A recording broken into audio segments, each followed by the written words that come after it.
Fala galera, tá começando mais um 12 2 podcast. Pra quem não me conhece, eu sou o Hugo Mendes e hoje eu vou ter a honra de apresentar um cara incrível. Ele tem 22 anos, é seminarista no Mart Busser do São José dos Campos, palestrante, pregador, influenciador digital com uma plataforma com mais de 1.800 jovens chamada Clube Cristão.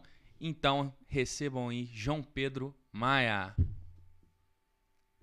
E aí, pessoal, tudo bem? Eu agradeço demais pelo convite. Está sendo muito bom participar aqui com vocês. E aí, João, como é que você tá hoje? Como é que tá o tempo aí em São Paulo? Cara, eu tô bem, graças a Deus.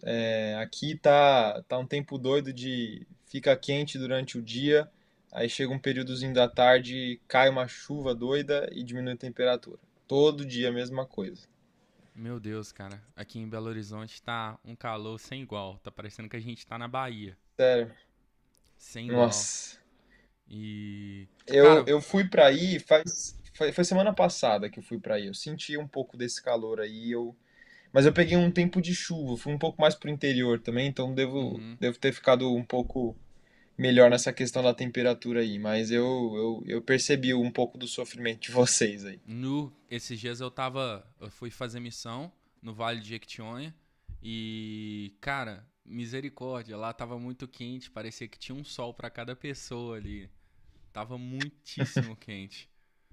Mas vou te dar as honras de você mesmo se apresentar aí um pouco pra galera, pra quem não te conhece.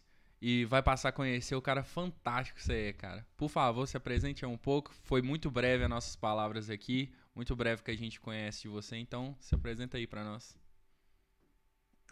Então, pessoal, além dessa apresentação aí, eu queria adicionar também a minha igreja, né? A igreja da qual eu faço parte hoje. Estou congregando ali na Igreja Batista Conviver, aqui em Jundiaí. E eu, na verdade, comecei meu ministério com a juventude, né? Então, essa fala aí do clube com os nossos 1.800 alunos lá hoje, né? Esses 1.800 jovens, ela vem de um processo de criação de conteúdo para jovens, né? Não exatamente porque eu defini isso, mas porque talvez a minha cara de jovem e o meu jeito de falar de jovem tenham atraído mais esse público, né? Mesmo porque eu comecei ali no TikTok. Então, também é uma plataforma que era mais usada por uma galera mais jovem. Então, meu público hoje continua, né, nessa faixa etária, é muito adolescente, é a galera que já está ali na faixa dos 20. Mas os pais e as mães também têm começado a me acompanhar também. Então, tem sido legal aí. Fazer conteúdo cristão, ensinar a Bíblia, né? E, claro, né, tem sempre algum convite presencial para fazer também. Então, a gente palestra e prega em algumas igrejas aí no Brasil, acampamento. Geralmente é para jovem mesmo, né? Só acho que isso foi duas vezes que eu fui convidado para falar com a galera mais velha, mas o restante, sim, sempre foi com adolescente, com a galera que estava na faixa dos 20 ali mesmo na igreja. Então, basicamente é esse o ministério. Estou no ministério muito missionário, no segundo ano aí do seminário, estudando teologia também. Falo muito sobre sexualidade, né? Um dos temas que eu mais fiquei conhecido, inclusive, por falar. E é isso, né? Se quem quiser me acompanhar aí, é JP Maia lá no Instagram. Boa, boa. Cara, e interessante você falando isso tudo aí, te conhecer mais um pouco. Como é que é pra você influenciar tantas pessoas, tantos jovens aí? A gente vê também outras referências aí, só que num âmbito totalmente diferente, que é na política, o Nicolas, né? E como é que Uhum. é ter essa influência, esse poder de influência sobre os jovens aí, que é do Brasil inteiro? Cara, é uma coisa meio doida, eu acho, principalmente pela maneira como aconteceu, porque a gente não tem muito uma noção do que a gente faz, né? A gente pega o celular, posta ali um vídeo, faz uma publicação. Eu faço muito apologética, né, também, então, apesar de não estar na parte da política, eu respondo muitas perguntas de ateístas, de pessoas que fazem questões sobre a Bíblia, né, também. Então eu acabo tendo uma linha de frente ali, mais de defesa da fé, né, de uma certa maneira. Então, no dia a dia eu não vejo muita diferença, né? Eu faço os vídeos de casa, do meu quarto, tenho minha família, tenho uma igreja. A diferença que eu vejo mesmo, né, que eu acho que é quando eu tenho noção do meu alcance, é quando eu estou presencialmente em algum lugar, ou quando eu recebo algum testemunho de uma pessoa e ela me envia aquilo, e aí eu consigo ver que de fato eu estou alcançando gente, porque acho que as redes sociais elas mascaram um pouco essa nossa percepção assim de das pessoas do outro lado, né? A gente não tem noção. Eu vejo ali uns números, vejo ali os comentários, as curtidas, as visualizações, mas a gente não tem noção, né? A rede social ela não é muito superficial nesse sentido. A gente só tem noção mesmo quando a gente está presencialmente mesmo e você vê uma pessoa falando do quanto o seu conteúdo ajudou ela, do quanto foi importante para ela ter te acompanhado ali, visto as suas coisas. Não sei se para outras pessoas essa percepção é diferente, mas eu acho que, de maneira geral, a internet ela blinda um pouco a gente de ver a totalidade. É diferente eu olhar para o meu celular e ver lá 1.000 curtidas e eu estar numa igreja com 1.000 pessoas, né? Você consegue ver que é palpável ali as 1.000 pessoas na sua frente. Na internet você não tem essa noção. Então, no dia a dia não acaba fazendo tanto, não me espanta, não me causa nada assim. Agora, se a gente está num lugar físico, eu acho que a gente tem uma noção maior da transformação, da influência que a gente tem, né? Cara, que legal. Você falou aí que tá muito aí nessa área da teologia. Explica pra gente como é que surgiu esse interesse. Creio muito que é por conta da igreja mesmo, por ser cristão, mas esse interesse de se aprofundar mais, né? Que a gente estava falando também antes de começar, que você tá aprendendo grego. Imagino muito que é por conta da Uhum. teologia. Como é que teve esse interesse? Porque você é muito jovem, né, cara? Também, assim como eu, mas tão interessado, tão focado nessa área da teologia. Eu acredito que a minha maior influência tenha vindo do meu pai. Meu pai, depois da conversão dele, ele converteu quando eu tinha mais ou menos uns 14 anos.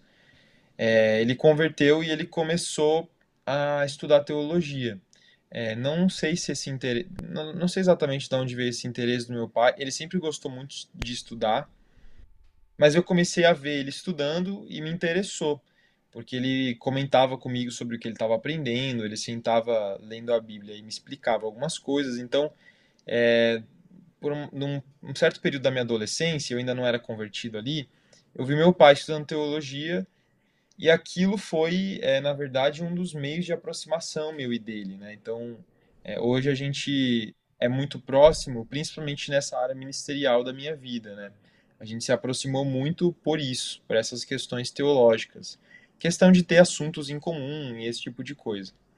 Então, depois que eu entrei na USP, né, eu fiz um ano de engenharia física, aí eu saí, entrou a pandemia depois, aí foi o momento da reviravolta, que foi quando eu comecei a produzir conteúdo cristão ali, na metade de 2020, foi quando eu comecei a, de fato, perceber de maneira mais intensa ali a importância da teologia e comecei a estudar. Porque eu começava a receber perguntas, questionamentos das pessoas sobre Deus, sobre a Bíblia, sobre a realidade, e eu não sabia como responder. Então eu entendia que a teologia me ajudaria a dar respostas satisfatórias para questões difíceis. E eu já estudava, mas estudava muito, muito pouco comparado ao que eu comecei a estudar ali em 2020. E vinte. E aí eu continuei.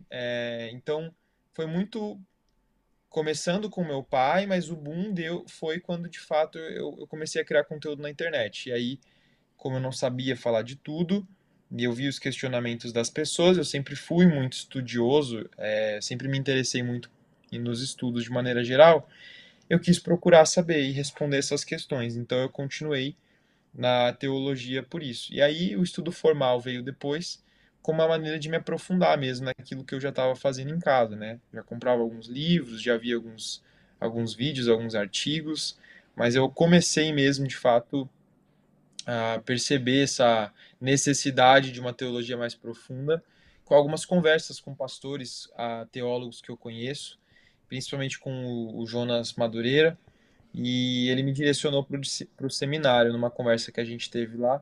E aí eu tô agora, né, no segundo ano aí do seminário, labutando na teologia, mas é um pouco da história, de como aconteceu. Cara, que legal. Nossa, muito bacana. E como é que foi essa história aí, cara, de largar a engenharia elétrica, uma das maiores faculdades do Brasil, né? Me explica pra gente como é que foi esse processo todo aí.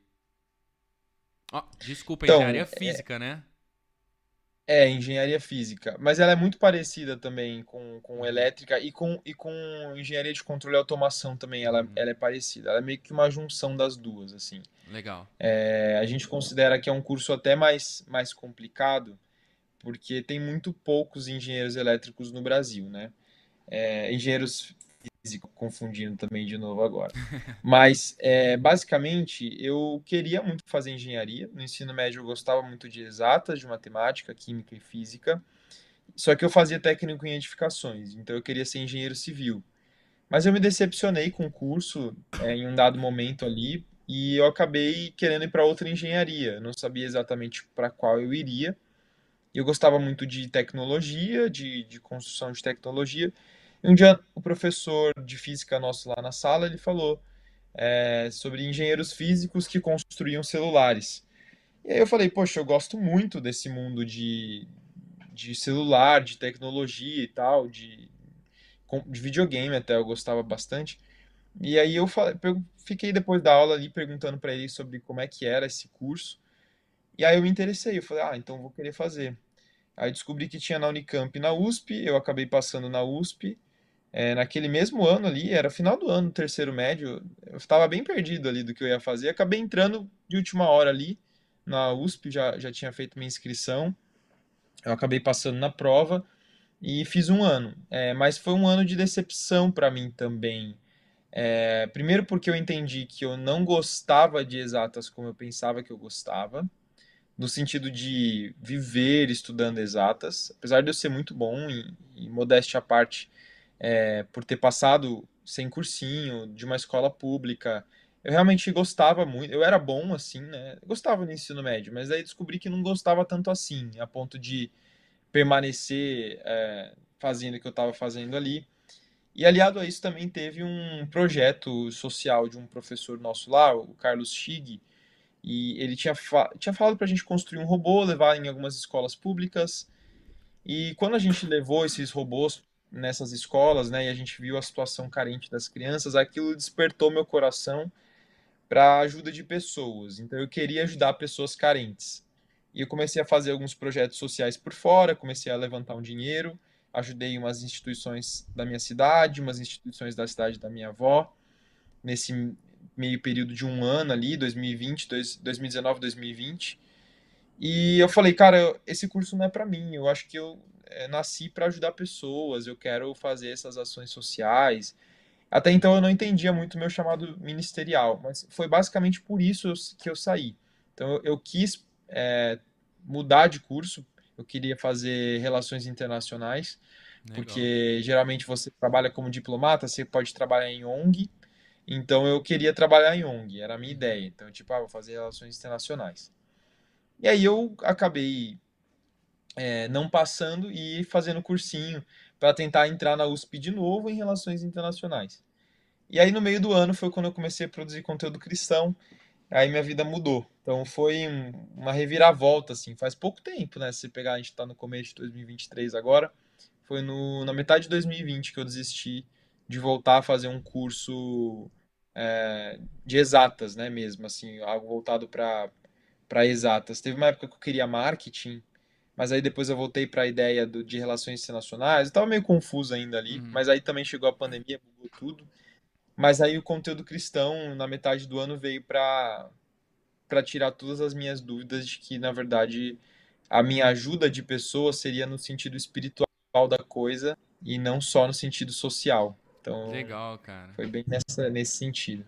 Legal. Nossa, muito legal. É porque eu tô formando em relações internacionais. Eu sei muito bem do que você tá falando. Caraca. É, eu tenho um chamado aí também em relação a missional, né? Chamado aí missionário, é Uhum. o que Deus me chamou para fazer. E eu entendo muito essa confusão que você teve, cara, é complicado mesmo.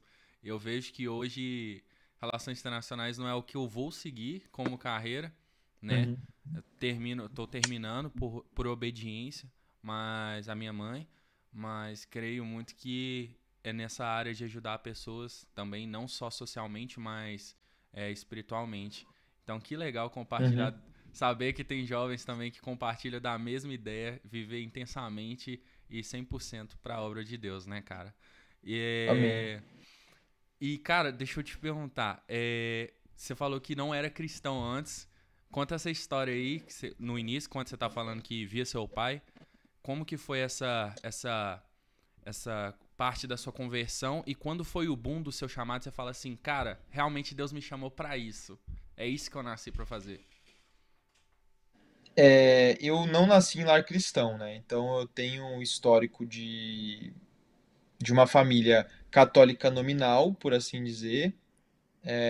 Diziam-se católicos, mas não praticavam. Então, mas a gente tem os católicos nominais, católicos de IBGE, como a gente chama hoje, né?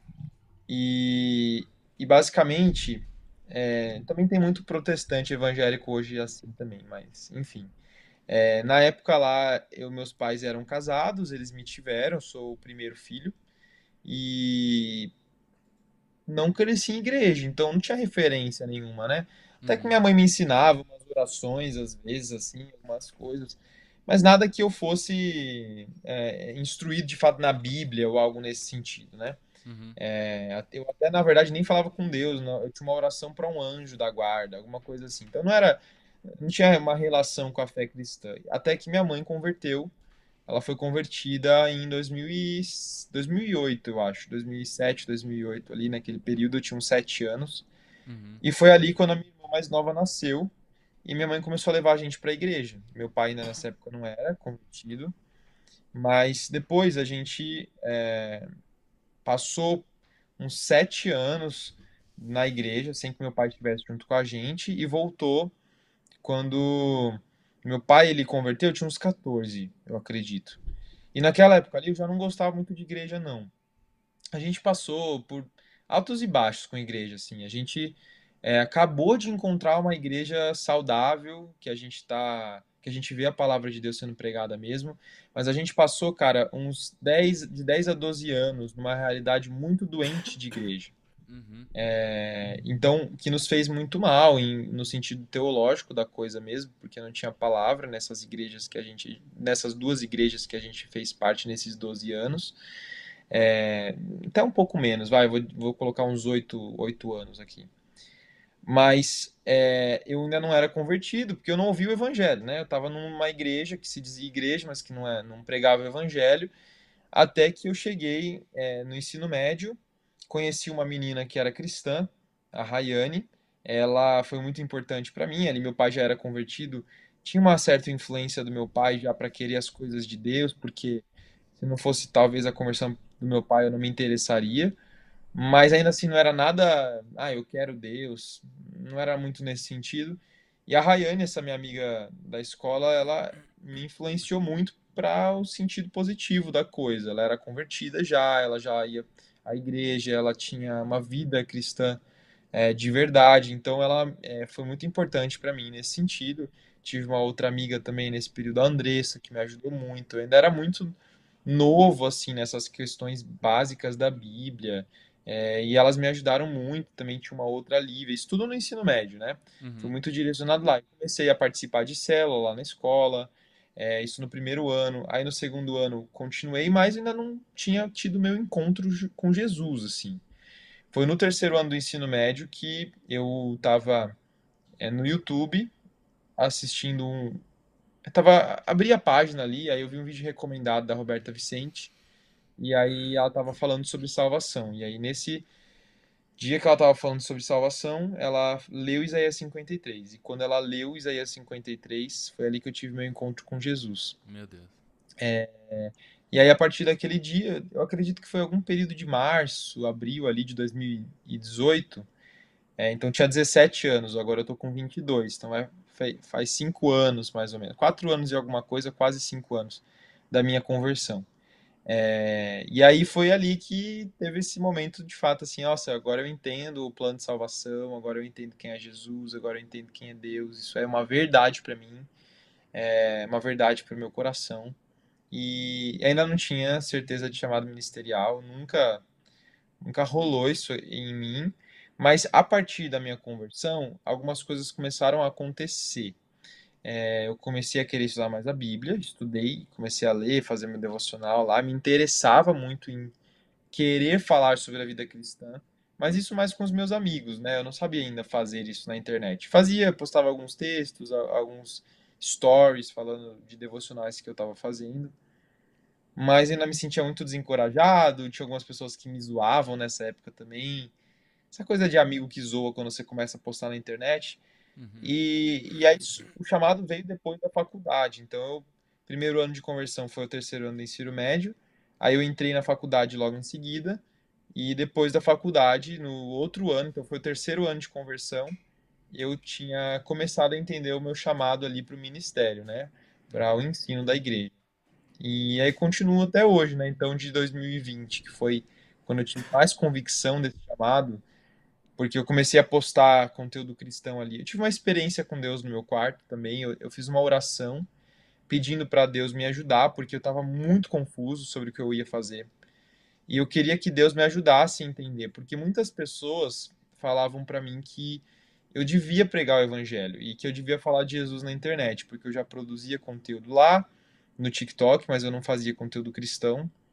E as pessoas me falavam assim: "Poxa, você fala tão bem da Bíblia, por que que você não faz igual no seu Instagram? Porque no seu Instagram você fala de Jesus, no seu TikTok você não fala". E aí eu falava para essas pessoas que eu não achava que eu era bom para falar de Jesus, que eu não sabia falar, eu não sabia muita coisa.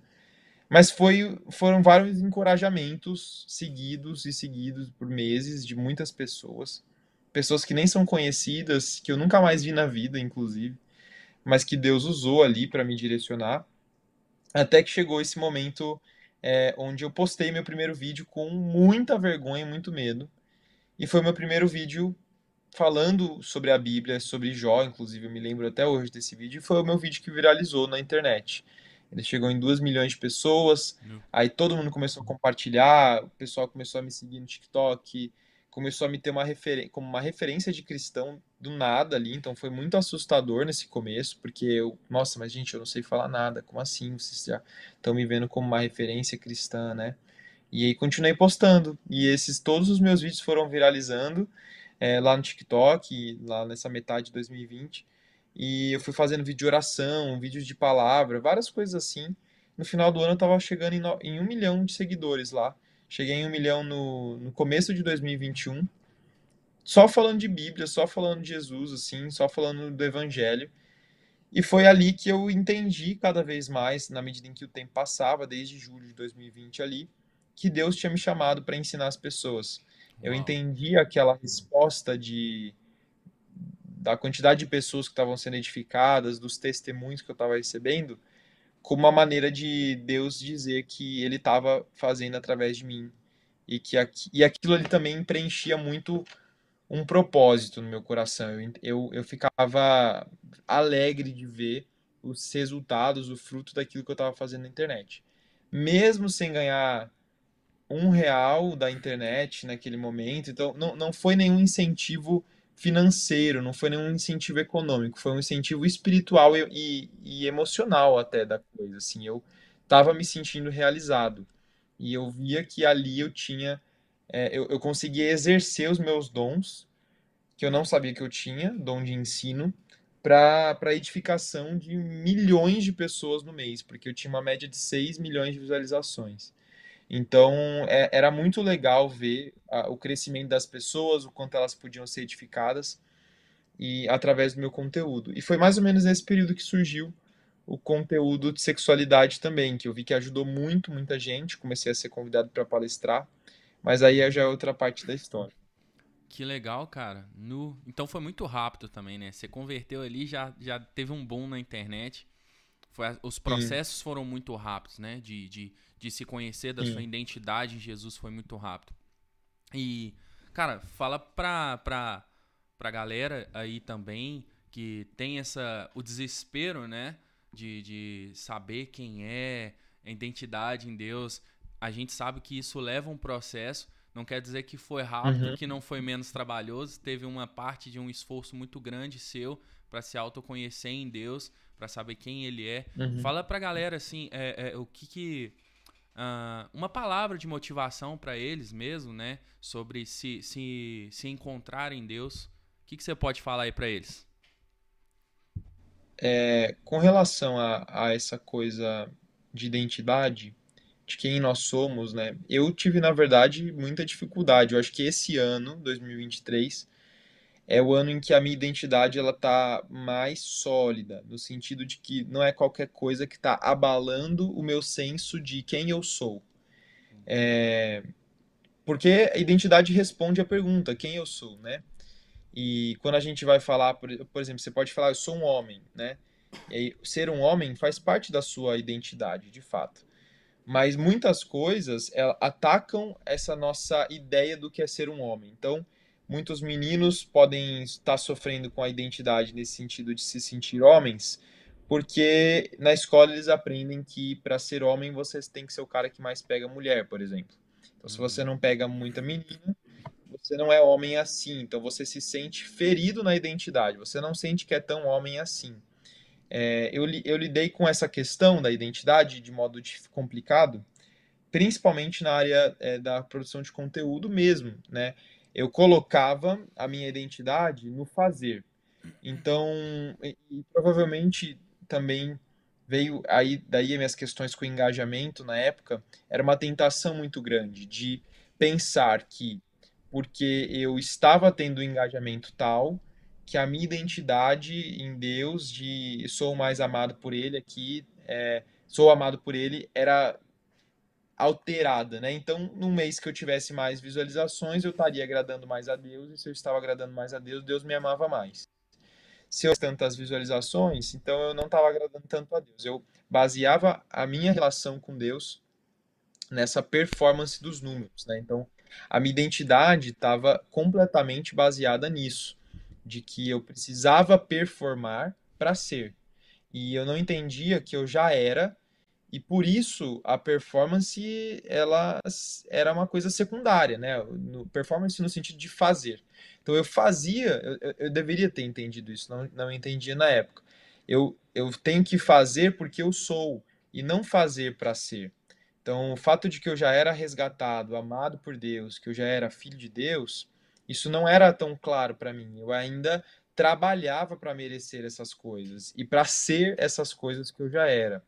E eu passava a transportar isso para a questão das redes sociais. Então, porque eu tenho muitos seguidores, estou agradando a Deus, estou glorificando a Deus. Se um mês eu não cresço tanto, então a minha identidade era ferida, eu não entendia direito quem eu era. Isso, óbvio, né? Tem outras questões também, eu acho que com relação a essa coisa de eu olhar para alguém ali que estava casado e eu depositar a minha identidade no casamento também. Então, olha, se eu não sou casado, minha vida é horrível e não é tão legal. Isso também tem a ver com a questão da identidade. Eu não tô vendo o seu rosto agora. Não, pode continuar. O Matheus Ah, vai beleza. cortar aqui, é porque a câmera Tá, tranquilo. desligou. Mas posso continuar falando mesmo? Pode? É porque só você tá Ah, na tá. live agora, né? Tá, beleza. Então, e nessa questão do casamento, né? Essa depositar a minha esperança de que se eu tiver uma esposa e filhos, é aí que eu vou ser feliz, é aí que eu vou ser pleno, né? É aí que eu vou ter satisfação completa. Então, tudo isso tem essa nuance da identidade, né? De quem eu sou. Como é que eu sou afetado por essas coisas à minha volta, né? Então, tem Uhum. coisas que às vezes acabam com o nosso dia e são coisas pequenas. Elas afetam quem nós somos. E hoje eu acho que eu tenho vivido um momento em que poucas coisas têm atacado a minha identidade de maneira direta, né? Então, eu não sou mais tão afetado assim. É de fato um processo que Deus vai nos ajudando a lidar com isso, a gente vai conhecendo mais a Deus na palavra, e eu acredito que para lidar com isso, de fato, não há como lidar sem Deus, sem a ajuda dele, mas principalmente entendendo que Deus vai te ajudar na palavra, né? Você, na medida em que você conhece a Bíblia, e a Bíblia fala coisas sobre Deus, e ela fala coisas sobre você, vai ficando mais claro para você, na medida em que você vai repetindo, na medida em que você vai memorizando, o que a Bíblia fala sobre nós. E aí você vai ah, pegando a identidade bíblica ao longo do tempo, né? É uma tarefa que vai lapidando você. Você vai tirando coisas que não vêm da Bíblia ao longo do tempo e você também vai colocando coisas que a Bíblia diz sobre você que você ainda não pensava sobre si. Então, é um trabalho que, na verdade, vai ficar até o final das nossas vidas, é um trabalho imperfeito, de fato, mas é importante a gente entender que identidade ela está revelada na Bíblia. E se ela está revelada na Bíblia, eu posso confiar que Deus vai me dar tudo o que eu preciso para eu entender quem eu sou. E que na medida em que eu for atacado por algumas circunstâncias para não entender exatamente quem eu sou no mundo, eu posso me apegar de novo no Evangelho para me dizer quem eu sou Uhum. e não viver debaixo dessas, não viver refém mesmo desses ataques contra a nossa identidade é, no dia a dia, né? Na escola, no trabalho, na internet, enfim, muitas coisas a gente pode ser Uhum. atacado na nossa identidade. Mas o Evangelho, ele nos ajuda a entender, a relembrar quem nós somos e quem Deus é. Porque na medida em que nós conhecemos a Deus, nós também conhecemos mais a nós mesmos. Cara, que legal. Nossa, muito bacana mesmo ouvir isso de você. É, eu tenho visto a necessidade do posicionamento da juventude quanto à teologia, quanto à Bíblia, quanto se conhecer em Deus e não se conhecer em Uhum, prazeres terrenos, né? uhum. E, cara, meu Deus, ouvir isso de um jovem, assim como eu, é muito interessante, cara. É muito bom. Peraí. É legal, né? Porque tem conceitos que são muito abstratos. Sempre que alguém me falava sobre identidade, eu tinha muita dificuldade de entender. Muita Uhum. dificuldade. Então, esses exemplos práticos que eu dou, assim, eles me ajudam também a explicar para os outros que também acham a ideia um pouco abstrata. Eu sou Uhum. muito limitado, tem muita gente que fala, assim, do meu conhecimento e tal, mas eu sou muito limitado. Eu preciso de explicações bem minuciosas das coisas. Uhum. Então, essa coisa da identidade era muito abstrata para mim. Eu sempre falava, mas como assim identidade? Ah, você é filho de Deus. Ah, ok. Mas eu não entendia como aquilo interferia no meu dia a dia. Eu não entendia porque o assunto era tão importante, né? Uhum. E aí, quando eu comecei a entender que algumas coisas atacavam a minha percepção de quem eu sou, então, se eu me sinto menos homem porque eu não faço algumas coisas, então tem algo de errado, porque a Bíblia não vai definir o que é um homem dessa maneira. Então, esses exemplos que eu dei aqui, eles ajudam a gente a clarificar um pouco essa questão de como a identidade ela está presente e de como ela nos afeta. Tem pessoas que na área do trabalho, né? Vai pegar uma pessoa que ela é viciada no trabalho, ela ama aquela empresa que ela está trabalhando.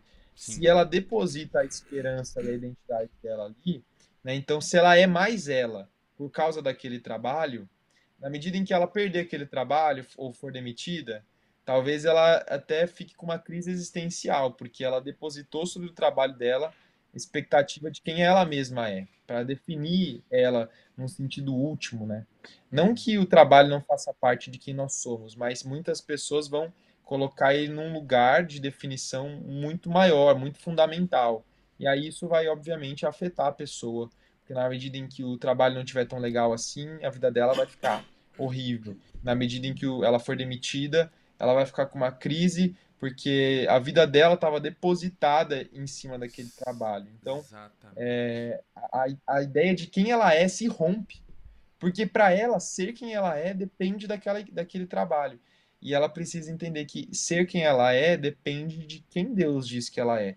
Então Sim. é por isso que a gente precisa se apegar ao evangelho, porque a identidade, biblicamente falando, ela é uma coisa que ela só pode ser mudada por Deus. Não sou eu Sim. que controlo a minha identidade.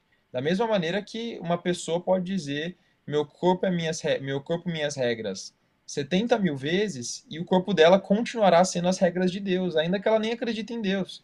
Porque Deus governa o corpo dela e Deus governa a existência. Assim como Ele governa todas as coisas, Ele governa os nossos corpos também. Então, meu corpo, minhas regras, não deixa de ser uma frase que denuncia só uma vontade de ser Deus e de controlar as coisas que você de fato não controla na realidade, né? Então, depositar a nossa identidade sobre essas coisas que não vêm de Deus, elas nos frustram mesmo, porque não era para a gente estar fazendo aquilo. Sim. Então, é engraçado até que quando você entende identidade a partir do Evangelho, você não fica frustrado, não tem frustração, porque Deus não exige performance, né? Ele não Uhum. exige que você faça. Se você pregou para 3 pessoas num dia e no outro dia você pregou para uma, Deus não te ama mais no dia que você pregou para 3. E isso Exatamente. é um confronto com a nossa ideia de justiça própria, de querer ser por fazer. Essa é a nossa sociedade. A gente é se a gente faz. Se você não faz, você não é. Então, se eu não pego o menino, eu não sou homem. Se eu não trabalho naquela empresa, então eu não sou mais eu, né? Eu não sou nada, eu não tenho valor, eu não tenho sentido, eu não tenho, enfim. Se eu não me defino a partir de identidades sexuais que o mundo está me doutrinando a me definir, então eu não existo, né? As pessoas não me veem como alguém real, como alguém legal, muitas vezes, como alguém que faz parte dos movimentos que estão acontecendo, como retrógrado, como Uhum. machista ou qualquer outra coisa que podem começar a te rotular, simplesmente porque você escolheu não se definir a partir dos seus sentimentos, simplesmente porque você escolheu não se definir a partir do que você faz. E a Bíblia, de fato, ela vem para quebrar essas falsas identidades que o mundo impõe sobre a gente e nos apresentar a ideia de que é Deus que nos define e diz quem nós somos. E nós só precisamos compreender isso. A gente precisa abraçar isso, obviamente, mas é muito tranquilizador, Uhum. porque você não se sente mais na obrigação de fazer para ser, né? Deus é quem diz que você é e você é, né? Isso é muito muito legal. A palavra dele é o suficiente, né? O que ele fala sobre nós Amém. é o suficiente. Não, a gente muitas das vezes dá muitas desculpas. Temos atitudes totalmente contrárias à Bíblia para tentar se descobrir quem realmente a gente é, mas a Bíblia já diz desde o princípio, né? Exato. E não precisamos procurar meios, porque a gente já nasceu com a identidade de Cristo. Legal, cara. Amém. Muito bom. Eu vou te pedir uma licença rapidão, só para fazer um momento público aqui pro pessoal. E coisa de um minutinho. Pessoal, você tá vendo essa estrutura aqui, que tá tudo que tá acontecendo. Nós estamos aqui com o JP e isso é graças à Kinema Audiovisual que nos patrocina. Se você tem interesse de fazer vídeos, gravar um podcast, telepresencial, contata a Kinema Audiovisual. E um outro assunto muito importante são as nossas ofertas para o Pix aqui, ó, que a gente vai deixar aqui. Se você tem interesse de contribuir para ir para o 122, isso tudo que está acontecendo aqui, você pode deixar uma oferta para a gente. A gente não cobra, a gente não pede nada, além de uma oferta mesmo, para a gente estar investindo na nossa estrutura e entregando um vídeo, um áudio de melhor qualidade. Tudo que a gente faz aqui é para o reino de Deus e toda a oferta é revestida para Ele. Então a gente agradece muito o seu apoio. Voltamos, gente, com o JP aqui. Momento público acabou. E JP, fala pra gente, cara, uma dos questionamentos que a gente mais vê na igreja entre teologia calvinista e teologia de Armínio. Qual que é o Aham. seu pensamento sobre Calvino e Armínio e como isso impacta negativamente e positivamente a igreja? Eu acho que o principal impacto negativo dessa briga calvinismo-arminianismo é com relação à ignorância das pessoas sobre o que é calvinismo e arminianismo, né? Para quem me acompanha sabe que a minha teologia, a linha teológica é reformada, então eu sou calvinista. Mas o que as pessoas olham e elas falam, nossa, JP, mas eu te acompanho há tanto tempo, nunca vi você postando nenhuma heresia, né? Porque elas imaginam que calvinismo tem a ver com heresia. Algumas pessoas publicam isso porque não entendem, né? Por falta de conhecimento sobre o que as duas coisas significam. Majoritariamente falando, o Brasil se considera, né? A maioria dos cristãos se consideram arminianos, porque eles entendem que o homem escolhe a Deus na salvação, né? Então você escolhe a Jesus, né? Você não é Deus simplesmente que te elege lá e você escolhe. Mas existem alguns perigos de algumas falas das pessoas nesse sentido, por não entenderem que o arminianismo ele não é pelagianismo, né? Não é tipo assim, o homem tem, como eu posso dizer, mérito na salvação, né? A pessoa ela diz assim, ela escolhe, e aí você precisa perguntar para ela, mas como assim você está querendo dizer ela escolhe a Deus, né? Porque a Bíblia, quando vai falar que nós somos salvos pela graça através da fé, ela diz que isso não vem de nós, que isso é dom de Deus. Então, a gente precisa estabelecer exatamente quais são as questões. E aí o calvinismo e o arminianismo vão se separar, principalmente, né, vão se dividir na questão da salvação. Como é que a salvação acontece? E aí que as pessoas precisam entender. Calvinismo e arminianismo são questões secundárias da fé, eu diria. Talvez até essenciais, no sentido de que elas são importantes, elas são essenciais para a maneira como você vai pregar em cima do púlpito, mas não diria que elas são primárias, no sentido elas são essenciais para a tua salvação. Você não precisa ser arminiano ou calvinista para ser salvo. Isso é importante de ser dito, porque tem pessoas que não entendem isso, né? Elas são visões sistematizadas de como Deus salva. Então, por isso existem os 5 pontos do calvinismo, aí os quatro, três ou quatro pontos ali do arminianismo, e alguns vão colocar 5. Mas o próprio Armínio, por exemplo, não batia a tecla se a salvação se perdia ou não. Então, a gente tem ali, obviamente, no calvinismo, a gente tem a depravação total, o homem é totalmente depravado, ele não pode buscar a Deus. A gente tem a expiação limitada, Cristo não morreu por todas as pessoas, ele morreu somente pelos eleitos. A gente tem a perseverança dos santos, que é que Deus ele vai a salvação daquela pessoa ela vai ser preservada até o fim, ela vai se manter santa até o fim da vida dela, né? Ela não vai apostatar da fé no sentido total da coisa.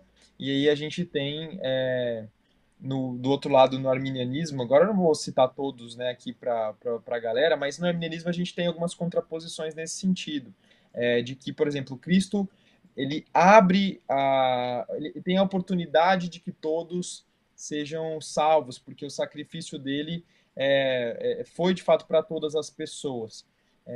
E também tem a ideia, ou não, de que a salvação se perde. Ali tem uma abertura no arminianismo, né? Tem alguns que acreditam que a salvação não se perde, alguns que acreditam que se perde. Tem a ideia da eleição com base na presciência de Deus. Então, Deus viu a pessoa escolhendo a ele, com base na graça que atuou nela ali, mas ela pode rejeitar a graça de Deus. Então, a graça ali seria resistível. Então, quando a graça de Deus te alcança, você pode resistir a Deus ou não. No caso do calvinismo, a graça é irresistível. Quem é eleito não tem escolha, é Deus que escolhe a pessoa ali. Mas, no fundo, todas essas visões, ainda que elas façam diferença na sua pregação e, portanto, sejam essenciais nesse sentido, elas não são coisas que a Bíblia esgota. A Bíblia não esgota essas questões sobre como Deus salva. Os detalhes não estão explícitos para que haja um consenso na igreja cristã e todos digam é isso aqui. Então é importante dizer que se você for calvinista ou arminiano, você precisa ter respeito para com a outra pessoa que pensa diferente de você e ter um debate saudável, porque as duas visões não são heresias, elas são possíveis, são interpretações possíveis da maneira como Deus atua na salvação. Então, esse é um dos maiores debates que tem lá no meu Instagram. Eu já evitei de falar várias vezes, porque muita gente não entende, né? Então, ela, por já vir com algumas coisas carregadas de um certo contexto, ela já demoniza o outro lado. E eu não acho que esse seja o ponto. A gente precisa ter um debate saudável e entender que você não vai ficar enfiando goela abaixo que o outro precisa ser arminiano, que o outro precisa ser calvinista. A gente precisa ter um debate saudável e expor as ideias de ambos para que cada um entenda, estude e veja o que faz mais, o que é mais coerente com o que a Bíblia está dizendo, né? A gente só vai ter a solução disso lá no céu, né? Então não adianta a gente ficar brigando por, isso aqui é o mais certo, mas é importante entender que, óbvio, que isso vai interferir na maneira como você prega, né? Isso é claro, porque é uma interpretação ali da maneira como Deus salva. Mas tem outras questões do calvinismo também, ele foge um pouco da questão de salvação, como o arminianismo foca na questão soteriológica, de salvação mesmo, de fato, então ela não tem uns outros pontos que o calvinismo teria. Calvino trabalhou a ideia de cultura, Calvino trabalhou a ideia de cosmovisão, olhando para o mundo com uma certa integralidade. Então, o calvinismo ele pode ser entendido como um sistema teológico de fato, que vai para além da soteriologia, de como Deus salva. Se você é calvinista, você abraça uma série de outras coisas por consequência, que não só a ideia soteriológica. No arminianismo, não, mas isso talvez fique para outro dia aí, porque senão a gente ficaria muito tempo falando disso. Verdade. E, cara, até que ponto é, esse debate, esse estudo, esse aprofundar essa rixa, né, que tem, como se fosse na política, esquerda, direita, é prejudicial para a igreja? Porque a gente vê igrejas que não tem uma linha teológica bem definida, então não sabe se é Uhum. Armínio ou se é Calvino. Até que ponto isso é prejudicial para a igreja e na cosmovisão da igreja? Eu acredito que seja prejudicial na medida em que você confunda as coisas. Quando a gente não tem uma linha teológica definida na igreja, e talvez algumas pessoas achem que isso é mais piedoso, que isso é mais santo. Ai, a gente não segue nem Armínio nem Calvino, olha como a gente é santo, eu sou cristão. Mas na sua teologia diariamente, na sua pregação, você vai expor uma hora ou outra alguma das duas ideias soteriológicas, né? Legal. Então, se o calvinista ele gosta muito de enfatizar a soberania absoluta de Deus na salvação. É,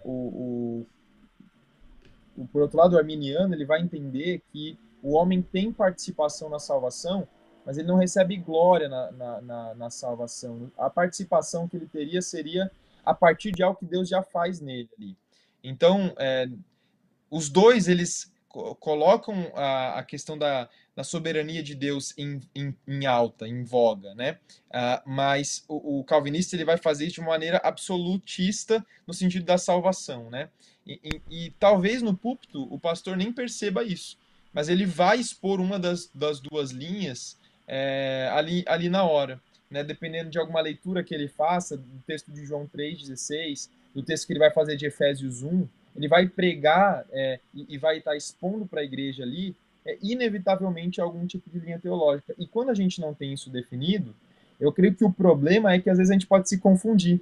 Você pode pegar um ponto do arminianismo que já contradiz o calvinismo em cima do púlpito, e por não entender exatamente como funcionam as duas coisas, você pode dizer as duas coisas ao mesmo tempo.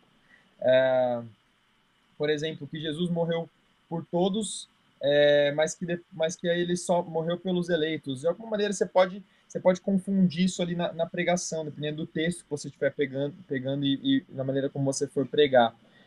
Então, às vezes, tem até algumas falas do Nicodemos que ele dá, assim, que são muito engraçadas com relação ao arminiano, que na hora da oração ele é muito calvinista, né? Porque ele pede a Deus que faça as coisas conforme a vontade dele. Às vezes ele até quer que Deus faça tudo e que ele não faça muito a parte dele.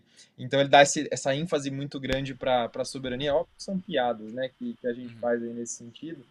Mas é interessante porque quando você não entende exatamente a sua linha teológica, você acaba falando um monte de muita coisa e você fica confuso na maneira como você se expressa para outra pessoa. Então eu acredito que isso seja prejudicial no sentido da falta de esclarecimento que o outro vai ter ao te ouvir e ao te ver explicando a Bíblia, né? Então, como eu disse, uma hora ou outra você vai denunciar para onde você pende mais. Não adianta querer se achar o bonzão que não. Eu não estou de nenhum lado. Uma hora você vai acabar interpretando o meio de salvação de um jeito ou mais de outro. Ainda que você não feche com todos os pontos por não entender, você vai entender que uma hora um liga o outro e que não tem muito Uhum. como fugir daquela tríadezinha, pelo menos ali, que eu citei no começo. Então, é isso. Mas fora isso, assim, falando de discussão, eu acho que é super saudável. Tem muita gente que sabe discutir de modo saudável. O ponto é aquelas pessoas que são intolerantes com os Sim, irmãos na fé ali, né? Eles acreditam que essas são questões primárias da fé, quando não são, e elas tratam o outro irmão como alguém menor, como alguém mais burro, como alguém menos, né, menos do que ela, porque às vezes ela tem uma outra posição. E isso a gente tem que evitar, né? Claramente. exatamente. Cara, muito interessante isso que você falou. Dá pra entender o seu ponto de vista muito bem. E agora, saindo aí de Calvino e Armínio, queria que você falasse um pouco sobre a pureza, sobre pureza, santidade e sexualidade, como mesmo a Bíblia vê a parte da sexualidade, Uhum. tanto entre homossexual e não, mas tanto também o ato do sexo em si, como a Bíblia pauta isso. Tá. Quando a gente vai falar de sexualidade, né, essa pauta da pureza ela se encaixa ali, mas falar de sexualidade não é falar de sexo. Eu acho importante começar a falar disso. A gente pode falar de sexo ao falar de sexualidade, mas a gente precisa entender que sexualidade é um conjunto numérico, se a gente fosse pegar na matemática, muito maior. É o conjunto U, para quem lembra da escola, que é o conjunto universo, né? Todos os outros conjuntos estão ali dentro, né? Então, o conjunto dos naturais, o conjunto dos imaginários, tá tudo dentro do conjunto U, que é o conjunto maior. Então, sexualidade é uma coisa grande. E o assunto sexo, dentro do assunto de sexualidade, ele é um assunto, é um tema dentro daquilo. Por isso que é engraçado que, às vezes, quando eu já fui em algumas igrejas, com algumas pessoas que eram um pouco menos instruídas, né? E aí os pais não deixaram os filhos ir, brigaram com os pastores, porque como assim o menino vai palestrar sobre sexualidade? Ele vai ficar ensinando meu filho a fazer sexo em cima do púlpito? Uhum. E por quê? Por falta de entendimento de que sexualidade é muito mais do que falar sobre sexo, né? Sobre relação sexual, ainda que possa incluir. Então, o que a gente está falando quando a gente fala de sexualidade? A gente pode falar principalmente de três dimensões ali, que é a dimensão dos nossos afetos, a dimensão das atrações e a dimensão do prazer. Dentro dessas questões, a gente tem a questão da identidade, a questão identitária, a gente tem a questão de gênero, a gente tem a questão do sexo propriamente dito, que a gente pode entender, mas essas três dimensões maiores, o prazer, os afetos e as atrações, elas dizem respeito à totalidade do campo da sexualidade. Então, quando a gente está falando de sexualidade, a gente está falando principalmente dessas três coisas. E os outros assuntos vão advir dentro dessas outras bolhas, desses conjuntos que a gente está falando. Então, falando de homossexualidade, a gente pode fazer algumas separações importantes aqui. Eu sempre digo que é muito importante pautar isso. Primeiramente, homossexualidade ela pode significar coisas diferentes dependendo da pessoa que está me ouvindo. Por isso que quando alguém me pergunta se é pecado ser LGBT lá no Instagram, eu pergunto para a pessoa do que ela está dizendo, né? O que você está querendo dizer com isso? Porque se você pegar a Joaninha, ela vai falar que ser LGBT é ter atração por pessoas do mesmo sexo, ou ter Uhum. atração por pessoas dos dois sexos, ou ter atração por qualquer pessoa, incluindo aí seria uma pansexualidade, né? Ou ela teria, sei lá, se veria como um homem, mas tendo nascido com uma vagina ali, né? Vamos supor. Enfim, ela poderia entender isso, como a pessoa se vê, né? A partir das suas atrações, dos seus sentimentos, da maneira como ela se vê. Outra pessoa poderia pensar em LGBT como alguém que, além dessas primeiras questões, pratica a homossexualidade, por exemplo. Então, o cara, ele tem atração por homens e ele pratica, ele tem atos sexuais com esses outros homens, né? Ele namora, fica lá, beija e tal, e tem relações com esses outros homens. Uhum. Outra pessoa poderia entender, então, as três coisas juntas, né? Então, é uma pessoa que tem atração ou que se vê de uma certa maneira, ela pratica coisas de acordo com aquilo que ela está sentindo e ela se vê a partir daquilo. Então, ela se identifica a partir daquilo. Então, de novo, a gente está fazendo três subdivisões aqui. A gente está falando que homossexualidade pode ser vista enquanto comportamento, enquanto identidade e enquanto atração. São três coisas distintas que podem ser lidas de modos distintos. Então, quando você me fala é pecado ser LGBT, eu preciso que você me especifique se você está se referindo à identidade, se você está se referindo à atração, se você está se referindo a comportamento, ou se você está se referindo às três coisas ao mesmo tempo. Porque a gente precisa fazer a divisão. Quando a Bíblia fala de sexualidade, ela não fala de atração e ela não fala de identidade. Ela está falando de comportamento. Então, quando alguém me pergunta, é pecado ser LGBT? E aí ela me responde que ser LGBT é praticar a homossexualidade, por exemplo, então eu posso responder que, biblicamente, é o que a Bíblia condena. A Bíblia condena os comportamentos homossexuais. Assim como ela condena uma série de outros comportamentos de ordem heterossexual fora do casamento, como, por exemplo, o adultério. Então, a gente precisa definir bem as coisas para a gente entender do que nós estamos falando. Senão, a gente acaba condenando uma série de pessoas da igreja, que não são maioria, estatisticamente falando, mas que são pessoas que lidam e têm muita dificuldade em lidar com as suas atrações. Então, quando a gente está falando de atração, a gente está falando de um fenômeno involuntário. Uhum. Você não escolhe ter atração por mulheres. Quando você olha para uma mulher e você sente atração por ela, você não ligou um botãozinho em você para dizer, olha, agora eu vou sentir atração física por você. Você simplesmente tem aquilo. Então, quando a pessoa diz que ela não escolhe, por exemplo, eu não escolhi ser gay. Chega um menino para mim, ele tá no discipulado, JP, eu não escolhi ser gay.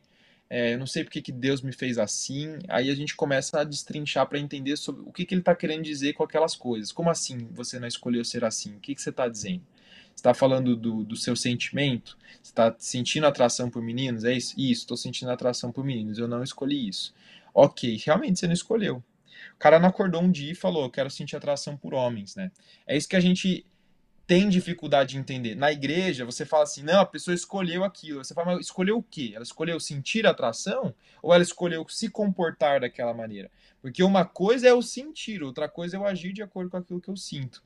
Então, por isso que eu digo que é importante, porque a Bíblia ela não condena a atração de ninguém.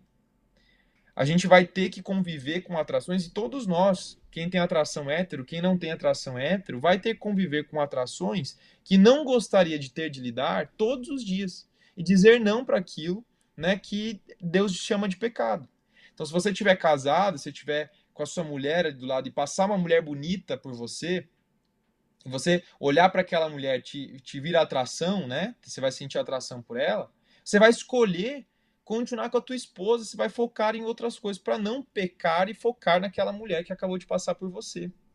Por quê? Porque você escolheu sentir aquilo. Se você pergunta para um homem casado, né? Você escolheu sentir atração por uma mulher que você vê? Você olha para Gisele Bündchen, você consegue não sentir atração por ela? Cara, eu não consigo, eu não escolho isso, né? Não tem um botãozinho que eu faço assim, cérebro, não sentir atração, né, por Gisele Bündchen. Não existe isso. Então eu vou escolher o que eu faço com a atração que eu tenho, mas eu não escolho a atração que eu tenho. Ela é involuntária, ela vem, ela acontece. Eu escolho o que eu faço com ela. E da mesma maneira, o cara que tem atração por homens, a menina que tem atração por mulheres, ela também, sendo um cristão, sendo uma cristã, que escolhe se submeter a Jesus e, portanto, escolhe se submeter ao estilo de vida que Jesus quer que eu tenha, as práticas que Jesus quer que eu tenha e as que ele não quer que eu tenha, isso inclui o senhorio de Jesus sobre a minha vida, então eu vou ter que abandonar uma série de comportamentos que Deus chama de pecaminosos, assim como qualquer pessoa que vem a Cristo. Né? Não é uma exclusão com um grupo minoritário. Olha como Deus é injusto, somente com essas pessoas. Não, Jesus diz, tome sua cruz e siga-me para todos. E existem comportamentos pecaminosos que todos precisam abandonar quando vem a Jesus. Então, é disso que a gente está falando quando a gente fala de homossexualidade na Bíblia. A gente está falando de um comportamento que precisa ser abandonado.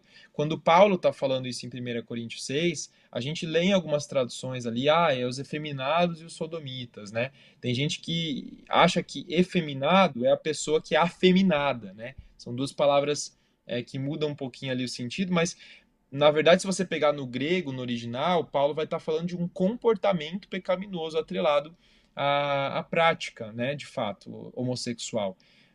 A identidade homossexual, essa palavra sodomita e efeminado, elas de fato não existiam naquele contexto. Essas identidades, elas não são coisa do primeiro século, quando Paulo escreve a carta. Então a Bíblia ela não trata a homossexualidade como identidade. Por isso que a gente também é contra, né, a identidade homossexual, se identificar como gay, se identificar como lésbica, por exemplo, né? Quando você está usando sou gay, sou lésbica para falar da sua atração, isso não seria errado, biblicamente falando. Apesar que isso não está nem na Bíblia, como eu acabei de falar. Mas Uhum. se você diz que é gay ou lésbica a partir, por exemplo, do seu comportamento, isso aí já estaria incoerente com a lógica bíblica, porque, biblicamente falando, ela estava falando do comportamento. É como se Paulo estivesse falando assim, e os que praticam a homossexualidade. Ele não estava falando ali dos gays e das lésbicas, com essas palavras identitárias, que fazem a pessoa se sentir aquilo. Sim. É o que eu sou, entendeu? Não era isso o que eu sou, é o que eu faço. É muito distinto. E hoje é o que eu falei, a gente atrela o que nós fazemos ao que nós sentimos. Eu estava falando isso no começo. É a coisa do trabalho e tal. A identidade está muito atrelada ao que eu faço. Isso é perigoso biblicamente, porque pode confundir algumas pessoas nesse sentido. Então é importante entender essa distinção. A Bíblia condena a prática homossexual como um pecado, ela não condena a atração homossexual como um pecado, mas ela não autoriza a identidade homossexual, por assim dizer, porque nem existia. Não é Uhum. assim que Deus pede para que nós nos fundamentemos como quem nós somos. Né? O fundamento de quem eu sou é ter atração por homens, por exemplo. Não é isso que a Bíblia vai dizer. Ela vai te definir a partir de Cristo. Então, você tem Cristo ou você não tem Cristo. Né?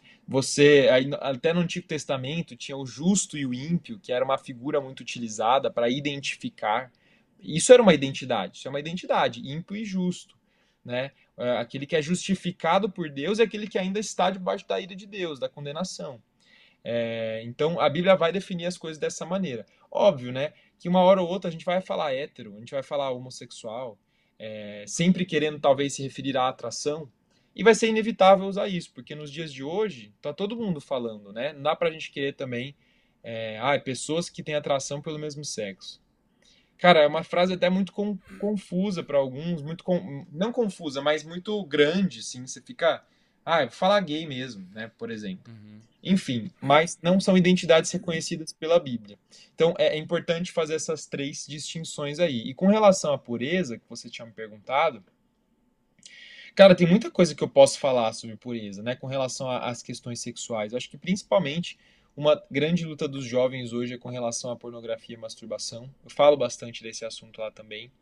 E eu diria que o problema da pornografia e da masturbação não está principalmente na pornografia e na masturbação. Por quê? Porque o problema da pornografia e da masturbação e de qualquer pecado de ordem sexual e de qualquer pecado tem a origem na idolatria, na substituição de senhorios, né? Então a Bíblia vai tratar a idolatria não é somente você se prostrar diante de uma imagem, de uma escultura. Zacarias 14 vai mostrar que os ídolos eles são erguidos no coração do povo de Israel. Isso quer dizer que eles são muito mais profundos do que de fato parecem. Então a idolatria ela diz respeito a uma substituição de amores no meu coração. É sobre quem eu mais amo. É sobre o que eu mais amo. É sobre o que eu estimo mais. Sobre o que eu dou mais valor. Tem a ver com quem manda em mim. Quem diz quem eu sou. Quem dita como eu vou viver. E aí, por isso que eu estou falando que é um problema fundamental do coração, porque o problema da pornografia e da masturbação tem a ver com você buscar fora de Deus felicidade e prazer e satisfação. Quando na realidade Deus te entregou prazer, satisfação e alegria no Evangelho. Tem como encontrar isso lá.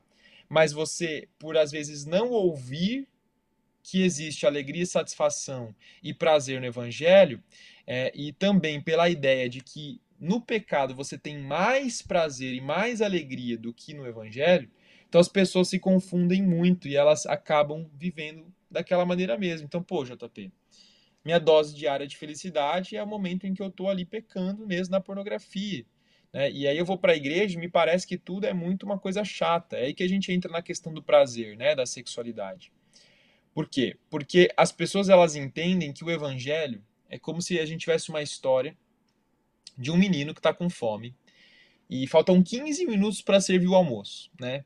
A avó dele tá preparando o almoço lá no domingo, tá? Aquela Coca-Cola gelada em cima da mesa, esperando para todo mundo sentar à mesa, aquele macarrão da avó, que é a coisa mais gostosa que tem. Aquele cheiro tá vindo, mas você tá com fome e antes de comer aquele banquete que estava sendo oferecido para você, você encontra um pirulito.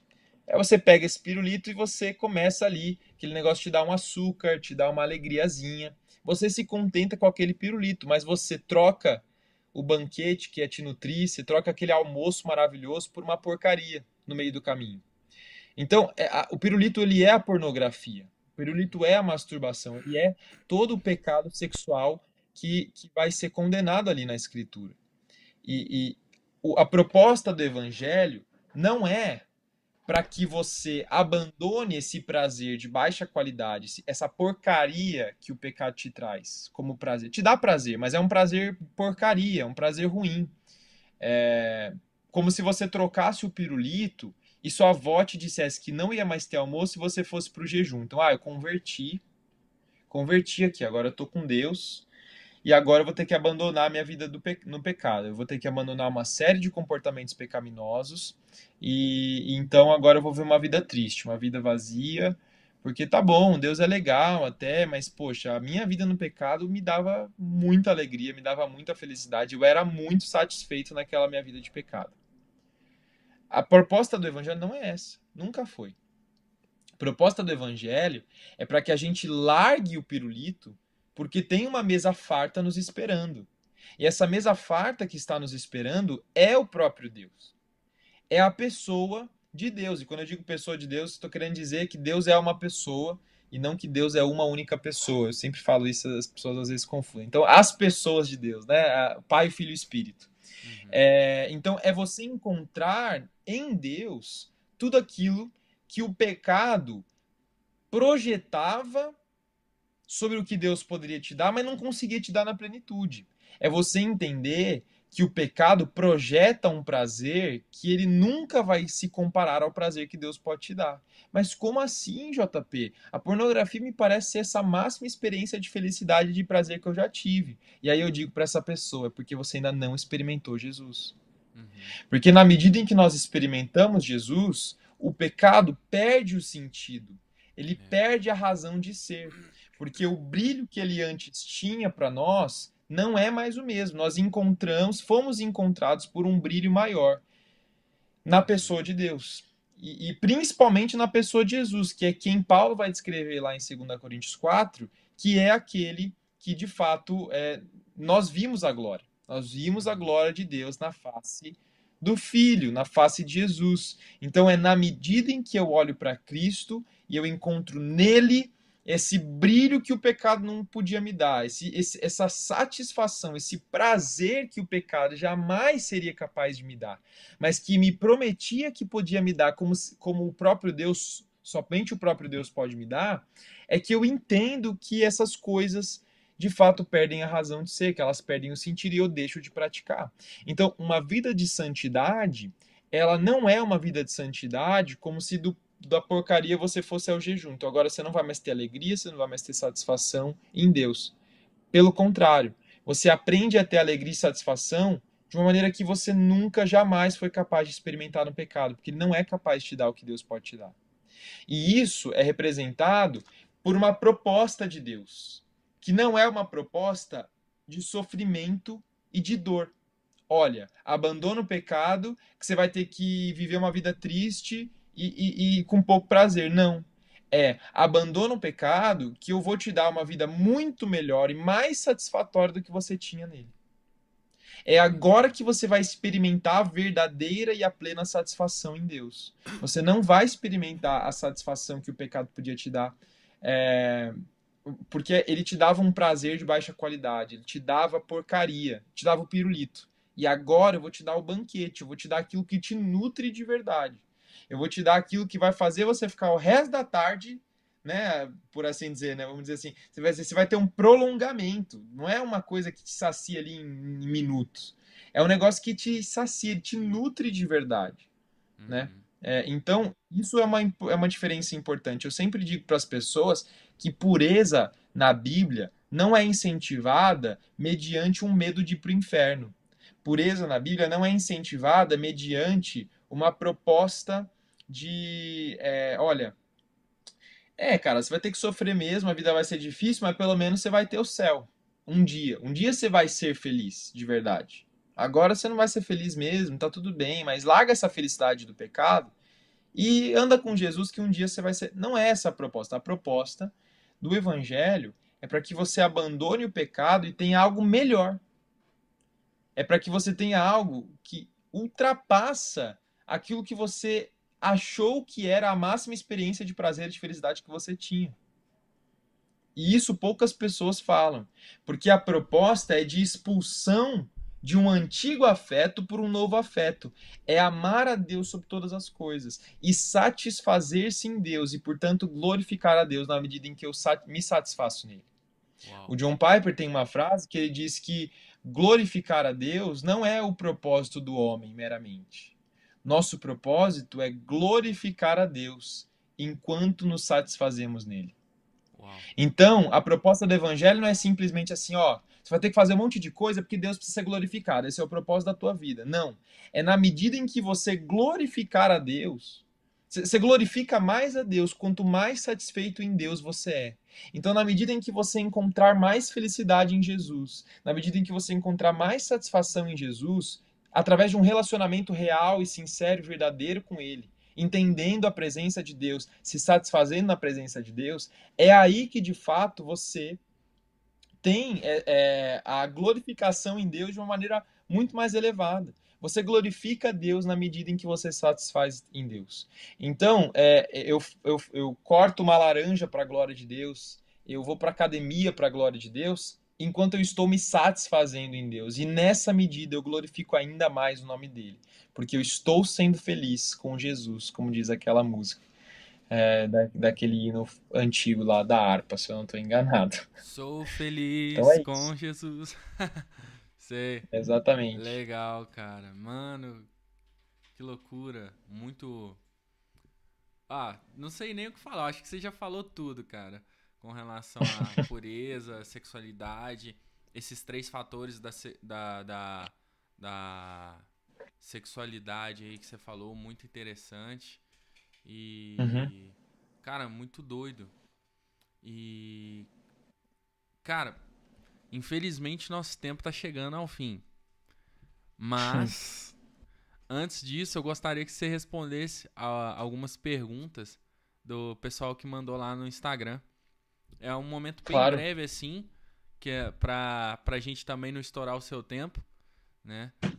claro. E pra galera também se sentir muito amada e privilegiada, né? Por ter um cara tão, tão maduro em Deus, assim, responder eles. Vamos lá? Vou pegar aqui. Vamos. A primeira aqui, ó. Qual foi a sua experiência com Deus mais marcante? Cara, eu não tenho nenhuma experiência com Deus mais marcante do que o dia da minha conversão. Foi algo muito forte para mim, né? Eu nunca olhei para Jesus da maneira como eu olhei naquele dia da minha conversão. Então foi algo que me marcou demais. Porque eu finalmente tinha tido consciência verdadeira do meu pecado. E eu finalmente tinha tido a verdadeira consciência do perdão e da graça de Jesus e de quem Jesus de fato era. Então, para mim, essa sensação, eu fui tomado por uma sensação, né? Foi muito mais do que, obviamente, uma mudança de mentalidade, e essa mudança também foi muito forte, mas foi uma sensação, foi um sentimento mesmo ali, muito forte de que algo estava mudando em mim. O amor que eu senti por Jesus naquele dia foi muito brutal do que eu normalmente sentia com relação a todas as outras coisas. Então, foi naquele dia que eu comecei a entender satisfação em Deus, sem usar essa palavra, sem usar esse Uhum. termo.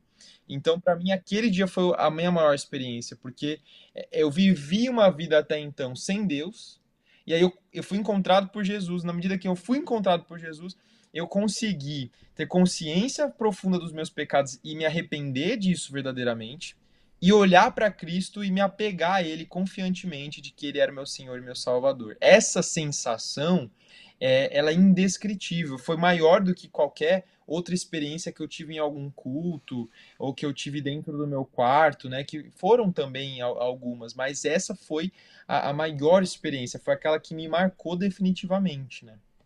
Glória a Deus, cara, que legal. É, outra aqui, ó. JP, comecei até a acompanhar por causa do Nicolas. Fala um pouco pra nós sobre santidade. Isso daí você já falou, né? Sobre pureza, Uhum. santidade. Então vamos lá pra próxima. Ah, quais são os desafios de desenvolver um curso com temas considerados tabus? Boa pergunta. Eu baseei muito do meu curso depois de muito tempo estudando. Então eu já tinha uma estrutura com base nas várias coisas que eu já tinha visto, de pessoas mais velhas e que estavam há mais tempo falando sobre essas coisas. Então não foi tão difícil montar, porque eu acabei fazendo uma separação parecida, ou pegava tipo assim, eu acabei de ver um artigo. O artigo separou dessa maneira. Eu já tinha as anotações, eu já tinha tudo estudado lá. Pegava o livro, eu estudava e fazia separações. Então eu fui só juntando o que era o assunto que era semelhante a outra coisa e fui fazendo na ordem, né? Então, de fato, foi difícil. Eu fiquei um mês para fazer isso, né? Uhum. Então, hoje parece mais fácil, mas tudo que a gente vê no passado parece não tão trabalhoso, talvez, quanto realmente tenha sido, né? Acho que a gente tem a gente perde um pouco da noção quando a gente olha para o passado. Mas foi trabalhoso, foi bem trabalhoso. Mas eu já tinha muita anotação, então eu montei o curso depois de quase, acho que deu um ano e alguma coisa de todo santo dia eu sentava à minha cadeira aqui mesmo no meu quarto para estudar. E eu já tinha lido vários livros, já tinha feito curso, já tinha visto artigo, já tinha visto palestra, já tinha visto um monte de coisas, viu o que era bom, viu o que não era bom, foi anotando e montando ali. Foi um mês de montagem, né, do curso. O de pornografia, sobre pornografia e masturbação, eu demorei mais ou menos um mês também. Mas é o que eu falo, né? Eu já tinha o material. Então, acho que não fica tão difícil quando você já tem muita coisa. Você já tem uma bagagem, você já estuda Uhum. aquilo, mas você agora precisa sistematizar. A sistematização demora? Aham, demora. Mas fica mais fácil se você já tem o conteúdo em mãos. Então eu já estudava há muito tempo, já tinha lido livros, já tinha visto artigos e coisas assim, e aí ficou mais simples de montar na hora. Mas é de fato um desafio. O desafio maior é estudar. Sentar a bunda na cadeira e pegar o livro e ler. Sentar a bunda na cadeira, pegar o artigo e ler. Sentar a bunda na cadeira, fazer o curso, se tiver alguém fazendo um curso. Enfim, e aí por aí vai. Legal, cara. Legal. É, qual a diferença entre a lei e a graça? Hum. Nossa, daria um podcast inteiro para falar, né?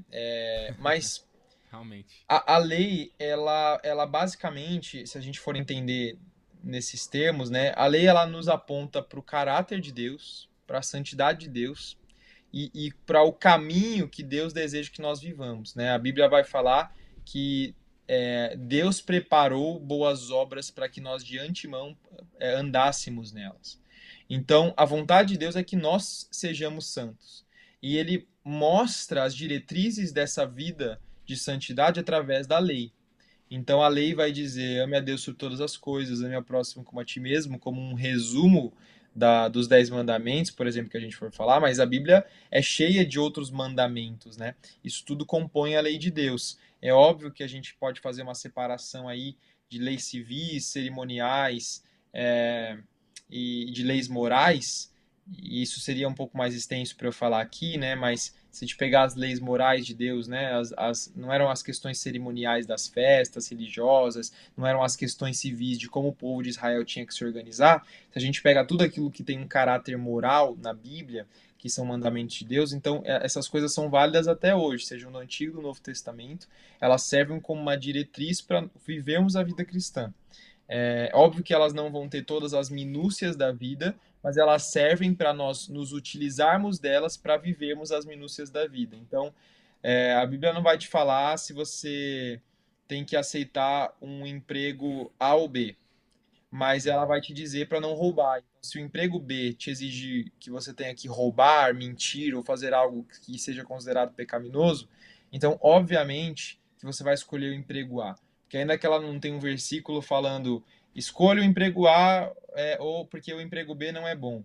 Ela te dá diretrizes para fazer escolhas nesse sentido. E aí, se você não tiver nenhuma complicação moral no emprego A ou B, ela não vai dizer que é imoral escolher o emprego A ou imoral escolher o emprego B. Aí vai ficar a critério de sabedoria, de prós e contras, de questões, de outras questões que não é exatamente sobre mais certo ou errado, mas ela nos dá essa diretriz. E graça é, tem muitas maneiras de descrever graça, mas a gente pode entender a graça como o poder de Deus, o poder educador de Deus, o poder transformador de Deus, santificador, inclusive. A gente pode entender que Jesus é a graça de Deus também, porque graça, né, significa favor imerecido. Então a gente pode. Ela pode se estender para outros contextos? Pode, mas é mais fácil entender graça nesse sentido. É algo que Deus faz que nós não merecemos. Então, graça diz respeito àquilo que Deus nos dá que nós não merecemos de Deus. Salvação é um ato de graça. É Deus salvando o homem sem que o homem mereça. Então, isso é representado, por exemplo, né, pelo sacrifício de Jesus. Nós somos santificados pela graça. Então, a graça de Deus é esse poder de Deus que atua em nós, né? Então, é Deus atuando em nós, é um ato de graça. É algo que Deus faz por nós sem que nós mereçamos. Então, Legal. é esse entendimento de coisas que Deus faz que nós não merecemos, né? E Ele faz isso por meio do seu poder, né? Por meio da sua glória, da sua majestade, né? Então, a gente chama, nossa, foi muita graça de Deus eu ter te conhecido, né? Então, olha, eu conheci, eu não merecia ter tido um encontro tão legal com você, porque eu sou pecador, eu sou falho, mas Deus foi bondoso comigo e me permitiu conhecer você. Então, a gente usa graça nesse contexto. Nossa, só pela graça de Deus que eu vou conseguir vencer essa tentação. Então, Deus tem que me ajudar, ele tem que me dar poder dele, né? O Espírito Santo dele tem que agir em mim para que eu vença essa tentação. Então tem a ver com esse entendimento de soberania de Deus sobre coisas que nós não merecemos, mas que Deus faz mesmo assim. Legal, cara. Legal. E agora as duas últimas aí para encerrar. Poderia explicar sobre defraudação emocional, como identificar e se você já passou por isso?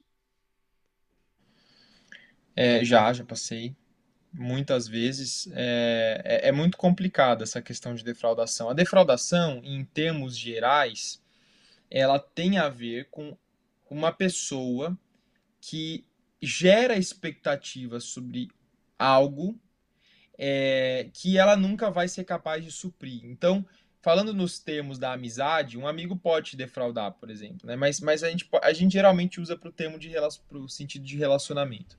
Você está conhecendo uma menina ou um menino, e essa pessoa que você conhece muito legal, ela começa a trocar ideia com você, vocês começam a ver que tá rolando um clima, tá rolando alguma coisa, mas essa pessoa ela não é capaz de assumir aquilo que ela está fazendo emocionalmente com você. Então, ela não assume a responsabilidade afetiva que ela tem ao se entregar afetivamente para você. Você começa a gostar dela, ela começa a dizer coisas para você que não são de uma amizade, ela começa a te tratar como mais do que um amigo, mas ela nunca te deixa fora da estaca de amigo.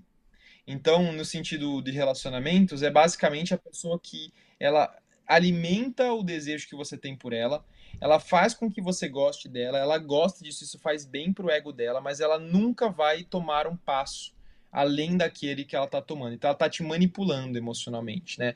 Ela uma hora some, e aí você não entende, você fica confuso. Geralmente pessoas confusas estão te defraudando. Eu acho que esse é um dos pontos principais. Se a pessoa não sabe o que ela quer, você chega na hora de falar sobre namoro, ai, mas eu não sei, acho que agora não é muito a hora. Vamos ver lá na frente como que vai ser. Ah, não, por enquanto eu quero que a gente seja só amigo, mas espera aí, semana passada você estava falando que me amava, estava se declarando, falando um monte de coisa. A pessoa ela nunca deixa totalmente explícito, mas ela também não deixa frio o negócio. Então você fica num limbo emocional de ela gosta de mim, ela não gosta de mim, mas ela não. Mas espera, ela me trata de um jeito que ela não trata mais ninguém. Olha o jeito que ela me chama, olha o que ela fala pra mim. E aí depois ela não é capaz de suprir aquilo e ela inclusive acha, vai falar que você tá louco. Na maioria dos casos, ela vai falar assim: "Não, mas eu sempre te tratei como amigo. Mas o que você tá dizendo? Não, a gente sempre se viu como amigo. Acho que você tá confundindo as coisas." Então ela vai inclusive te fazer achar que você tá louco, né? Isso que é o pior de tudo. É muita coisa para falar, mas basicamente seria isso, cara. Então identifique se a pessoa ela não é clara com você, se ela não toma atitude de fato diante daquilo que ela está fazendo. Então ela te elogia, ela tá ali naquele. A gente sabe, né, quando a gente tá nesse ambiente enrolado com a pessoa que. Mas, mano, ela falou que me ama, ela falou um monte de. Às vezes tem uns casos mais extremos, né? Mas tem pessoas que fazem isso de modo mais sutil. E aí você percebe que você está sendo defraudado emocionalmente. Ela te deixa confuso num limbo ali e você não vai namorar com ela. Eu sinto muito. Muito provavelmente você não vai namorar, você não vai casar com essa pessoa, ela está te enganando, ela está te manipulando. É melhor você pular fora enquanto der, porque senão você vai se machucar mais. Porque ela não vai ficar com você. Ela vai continuar usando outras pessoas, vai continuar manipulando outras pessoas, porque o ego dela precisa daquilo, precisa de atenção, precisa de gente correndo atrás dela, e para gente correr atrás dela, ela fica manipulando um, fica manipulando o outro, para que ela seja querida, para que ela, o ego dela infle, né? Então é muito triste essa situação, mas basicamente você tem que dizer tchau, você tem que se afastar, porque pessoas assim dão sinais claros de que elas podem, de que você pode ter um casamento com traição, inclusive. É bem sério o negócio, porque vai muito fundo. Essas pessoas são muito imaturas emocionalmente. E às vezes você tá ali super empolgado, você tá querendo ter algo com a pessoa e ela não corresponde. E não é exatamente que ela não corresponde, ela corresponde para te alimentar e para não te deixar ir embora. Mas depois ela já te larga de novo, você fica correndo atrás dela. Mas pera, ela tinha me dado uma atenção e agora ela fugiu, ela não tá mais tanto aqui, ela vai, é uma sanfona, ela vai e vai, vem e volta, vai e volta. Ela não sabe o que ela quer da vida, então já que você sabe o que você quer da vida, então não fique com uma pessoa que não sabe o que ela quer da vida. Diga tchau, vai doer, vai chorar, pode chorar, fala com seu pastor, fala com seu amigo, mas não adianta, cara. Eu digo para que quem tá sendo defraudado não fique com a pessoa defraudadora, porque você vai ter que assumir o risco de no seu relacionamento, inclusive no casamento, de você não confiar mais tanto nela assim, porque é difícil confiar numa pessoa que tantas vezes vai trair sua confiança de muitas maneiras diferentes, né? Enfim. Meu Deus, fica a dica aí, gente, ó. Essa é muito forte. É, Essa é complicada. E cara, a última pra finalizar, e foi uma que eu achei assim muito interessante. Se você acredita ainda que existem apóstolos. Boa pergunta. Cara, eu penso que não. Apóstolos como nos dias de Jesus, não. Se você considerar por apóstolos missionários, tem algumas pessoas que têm essa ideia. Eu não penso assim. Eu até diria, ok, missionários existem, né? Mas tem até um livro legal do Augustus Nicodemos que ele vai trabalhar essa questão do apostolado, né? E os apóstolos, biblicamente falando, se você pegar todos os apóstolos bíblicos ali, né, do Novo Testamento, todos eles viram Jesus. Então, a apostolicidade ela tem a ver com ver Jesus de fato, né, presencialmente, em carne. Paulo, mas Paulo é apóstolo e ele não viu, ele viu Jesus. A aparição de Jesus para ele foi uma aparição, tanto que os caras que estavam perto, né, viram também uma luz muito forte. Paulo então foi uma aparição de fato de Cristo. Paulo viu Jesus. É, então é importante a gente entender nesse sentido, né? Os apóstolos eles sempre vão ser caracterizados como pessoas que viram Jesus de fato. Hoje em dia, o que nós teríamos seriam pessoas que se autodenominam apóstolos, né?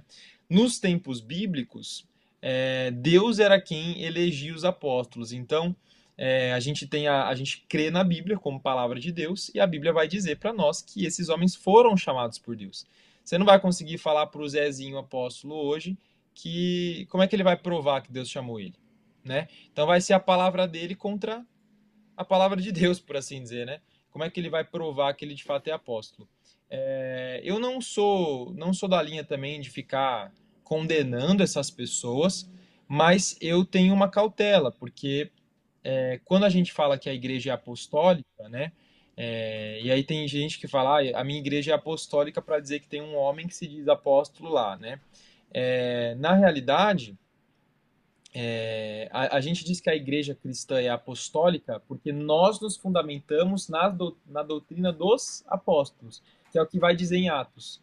Eles perseveravam na doutrina dos apóstolos. De quais apóstolos? Os apóstolos daqueles tempos, né? Obviamente, de Paulo, dos outros apóstolos. Então, é importante a gente entender, e na verdade, acho que naquele contexto ainda nem Paulo era, se eu não estou enganado. Mas, enfim.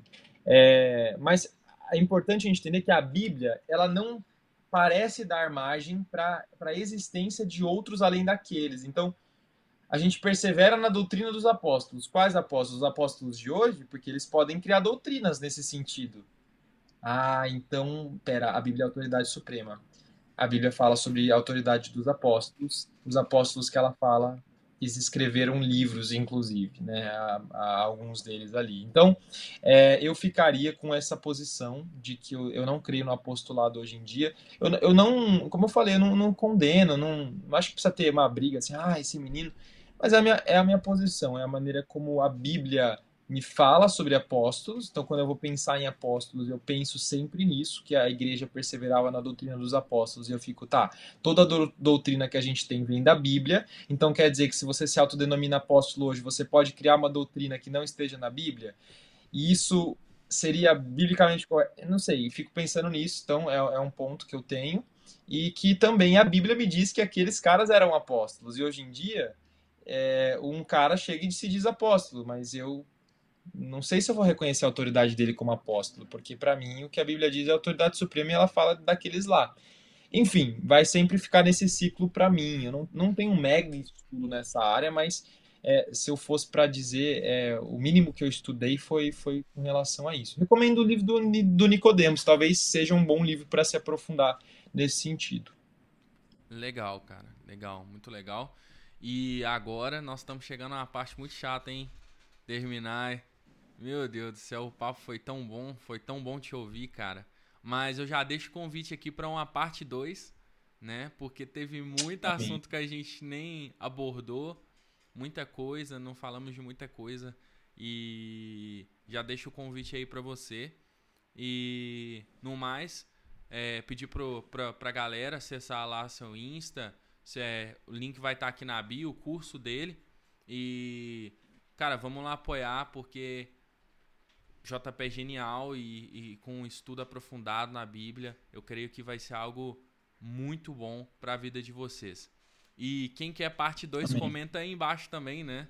Vamos deixar aí esse comentário para que ele possa voltar aí. E JP, obrigado pelo seu tempo, obrigado aí por responder Amém. todas as perguntas. E, cara, glória a Deus pela sua vida. Você é um rapaz muito Amém. usado por Deus. E aprendi Amém. muito contigo, cara. Deus abençoe mesmo. Amém. Glória a Deus. Tamo E junto.